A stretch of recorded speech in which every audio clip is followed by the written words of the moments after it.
Hindi ako prinsesa, pero dahil princess ang pangalan ko, natutunan kong panindigan kung paano ang mabuhay bilang isang tunay na prinsesa sa sarili kong kaharian.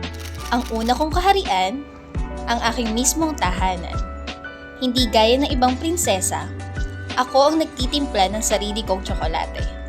Kadalasan pa nga, ay tagatimpla na rin ng tsokolate ng lahat. Gayunpaman, dito sa aking kaharian, nananahan ang saya ng aking puso sa piling ng aking pamilya bilang kanilang tunay na princess. Princess Nicole. Ang pinakapaborito kong kaharian ay sa piling ng mga kapwa ko guro na tulad ng mga prinsesa ay tagasilbi ng mabuting ehemplo at kahusayan.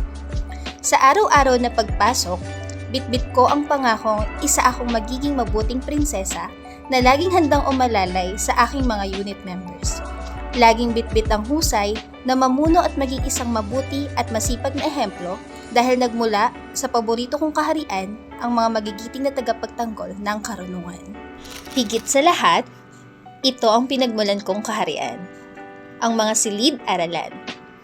Dito ako unang namuno at nahubog bilang isang prinsesang may busilak na puso sa paglilingkod sa aking mga estudyante. Ito ang kaharian na pinakamalapit sa aking puso sapagkat dito nito natutunan magmahal sa lahat ng aking mga ginagawa. At dito sa kaharian na ito, kasama ng aking mga estudyante, nag-ugat ang dahilan bakit ako tinawag na Employee of the Year. Ang pinakamagandang korona na aking maisusuot ay higit sa plake na hawak ko ngayon. Ang pinakamaganda kong korona ay maging isang prinsesang may puso sa paglilingkod sa paaralan at kabataang Pilipino. Ako si Princess Nicole B. Chavez, ang inyong Employee of the Year.